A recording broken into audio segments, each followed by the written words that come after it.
The fifth of the seven congregations to which John Yochanan writes in the Apocalypse here is Sardis. Sardis in the Revelation chapter 3. Revelation chapter 3. Good morning. Good morning. And so, do you have a name that you're alive, but you're actually dead? Well, that's a sobering, that's a strong, convicting accusation, and that's what Yeshua says to this congregation. He doesn't have a lot of good things to say. He says there's some that are okay, some that haven't stained, haven't soiled their garments, I believe it says here, and have the potential of actually walking with him in white. And it's a beautiful phrase in the Greek. It says it's literally to walk around with me in white, Yeshua says. The Greek word peripates susin. Boy, Greek words are tough, aren't they? Peripates susin. It means to walk around in a circuit-like walk. So, in other words, everywhere you're going to walk with me. Now, not everybody will have that honor, that reward, but to be able to imagine being able to walk around with Yeshua, with him in white, and everywhere he goes, you go. Around everywhere, nowhere, no restrictions, no off-limits areas. Well, he says only some will have that privilege, that amazing privilege.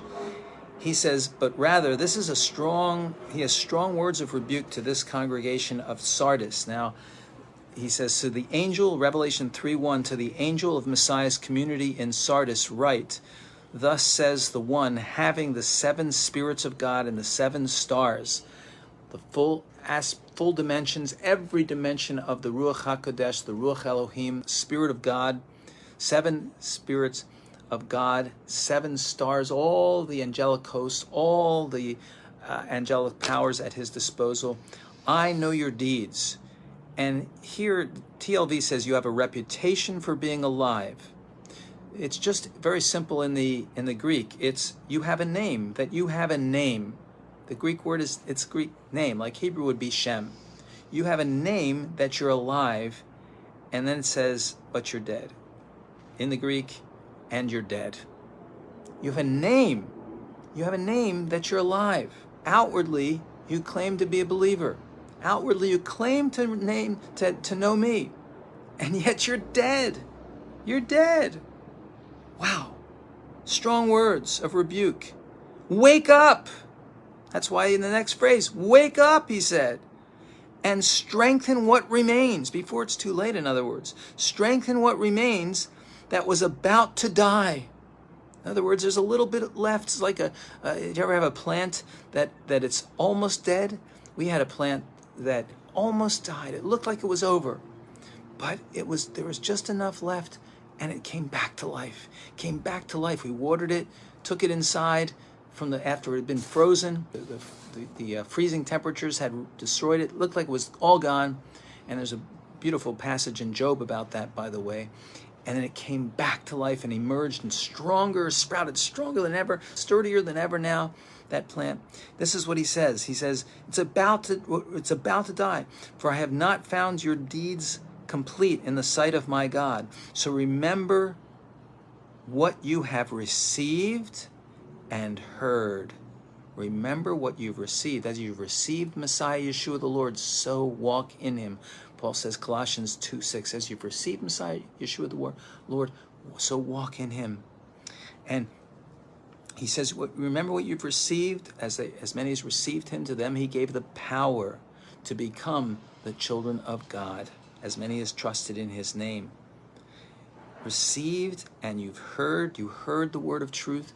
That's John 1:12. You've heard the word of truth. You became followers of him. You believed in Ephesians chapter 1. You heard it. Shema Yisrael. Shema, hear first. And keep it, he says. Keep it. And repent. Repent. Remember, repent means teshuvah, to go backwards in order to go forward. Go backward. Go backward. Take a step back. And then to turn to God so you can go forward again, so you can start to progress. If you will not wake up, I will come like a thief, and you will not know at what hour I will come upon you. Wow. if you will not wake up, if you refuse, if you're stubborn, if you're proud and you reject what my advice here, he says, I'll come like a thief. You won't know. Boom, thief comes in, you're not expecting it, and you'll not know what hour I will come upon you. But still, you have a few people in Sardis who have not stained their clothes. They, here it is, will walk around with me, in the Greek word that I gave you a few minutes ago. They will walk around, it's literally around with me, in a circuit with me, in white, because they are worthy. What a privilege. The one, Lord, may we have that. May all those listening, may we earn that privilege, Lord. May we earn it with you, because we do repent, because we do receive and hear and keep what you've given us. May we earn that. May we walk and may we wake up, Lord, and not die but live. The one who overcomes thus will be dressed in white clothes. That's the righteousness of Yeshua, of God's righteousness. I will never blot his name out of the book of life, the Sefer Chaim, never, and will confess his name before my Father and his angels. I'll be proudly identify with him. Confess his name before my Father and his angels. He who has an ear, let him hear what the Ruach is saying to Messiah's communities.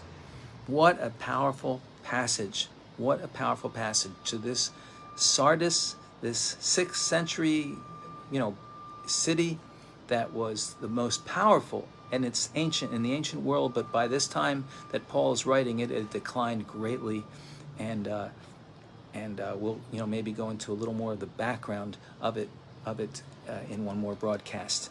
But what a strong word he has. May we hear the word of Yeshua to it through Yochanan. God bless you. Have a Yom Tov.